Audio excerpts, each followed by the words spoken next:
नमस्कार दोस्तों, जो लोग इस चैनल से अभी अभी जुड़े हैं उनका ये क्वेश्चन रहता है कि जो आइटम स्पीड पोस्ट के थ्रू हमारे घर के एड्रेस पर आ रहा है, चाहे वो पीवीसी आधार कार्ड हो, एटीएम कार्ड हो या फिर अदर कोई भी आइटम हो सकता है, तो उनका क्वेश्चन ये रहता है कि हमको ट्रैकिंग नंबर तो पहले से मिल चुका है और हम ट्रैक करके भी देख लिए हैं स्पीड पोस्ट की साइड में जाके, तो वहाँ पर एक लंबी चौड़ी लिस्ट देखने को मिल रही है और सबसे ऊपर टॉप पर एक लिखा हुआ कि आइटम डिलीवर सेंडर।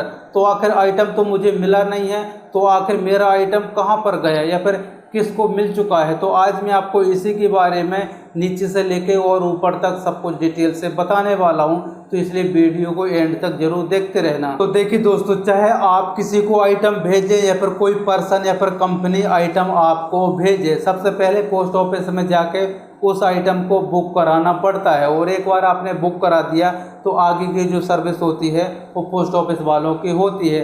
तो इसलिए आपको सबसे पहले वहाँ पर जब आप ट्रैक करते हो ना, तो लिख के आता है कि आइटम बुक। क्यों? क्योंकि आइटम आपका बुक हो चुका है। इसके बाद से आगे लिख के आता है कि आइटम बैग। इसका मतलब ये होता है कि आपका जो आइटम है वो बैग हो चुका है, मतलब थैले में भर दिया गया है या फिर पार्सल कर दिया गया है। इसके बाद से आगे लिख के आता है कि आइटम डिस्पैच, मतलब आपका जो आइटम है वो भेजा गया है। इसके बाद से भेजा गया है तो अब कहीं ना कहीं तो रिसीव होगा, तो जहाँ पर भी रिसीव होगा वहाँ पर लिख के आएगा कि आइटम रिसीव, मतलब उसको आइटम मिल चुका है उस पोस्ट ऑफिस में। तो आइटम बैग्ड, आइटम रिसीव्ड और आइटम डिस्पैच, ये जो क्रम है चलता रहता है और ये जब तक चलता है जब तक आपका नज़दीकी पोस्ट ऑफिस ना आ जाए। और जैसे आपका नज़दीक पोस्ट ऑफिस में रिसीव होता है तो वहाँ पर तो नाम लिख के आ जाता है कि इस पोस्ट ऑफिस में आइटम रिसीव हो चुका है। इसके बाद से आगे डिटेल्स लिख के आता है कि आइटम आउट ऑफ डिलीवरी, मतलब आपका जो पोस्टमैन है वो डिलीवरी करने के लिए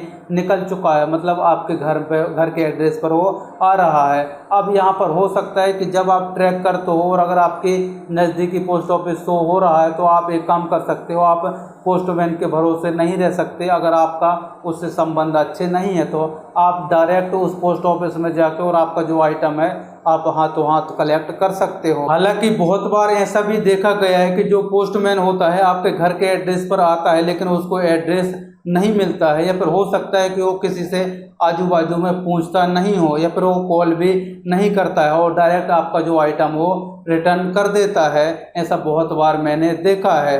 तो अगर आपके साथ ऐसा हो रहा है तो आप डायरेक्ट ही पोस्ट ऑफिस में जाकर और आइटम अपना रिसीव कर सकते हो। तो अगर आइटम एक ही बार में सक्सेसफुल डिलीवर हो गया है तो वहाँ पर लिख के आएगा कि आइटम डिलीवर एड्रेस। इसके बाद से जो पोस्टमैन होता है उनके पास पूरी लिस्ट होती है, तो जो भी बंदा आइटम को रिसीव करता है उसके वो सिग्नेचर लेता है। इसके बाद से कभी कभी तो मोबाइल नंबर भी लिखवा लेता है। तो अगर डिलीवरी नहीं हुई है तो आगे के स्टेटस में शो होगा कि नॉट डिलीवर इनसफिशिएंट एड्रेस, मतलब अधूरा पता होने की वजह से डिलीवरी नहीं हुई है। इसके बाद से आपका जो पार्सल है उसके पीछे भी लिख दिया जाता है इनसफिशिएंट एड्रेस और इस प्रकार से आपका जो आइटम है वो रिटर्न कर दिया जाता है। तो आपके आगे के स्टेटस में यही लिख के आएगा, तो item return address can not be located, मतलब आपके आइटम को वापस कर दिया गया है एड्रेस ना मिलने की वजह से।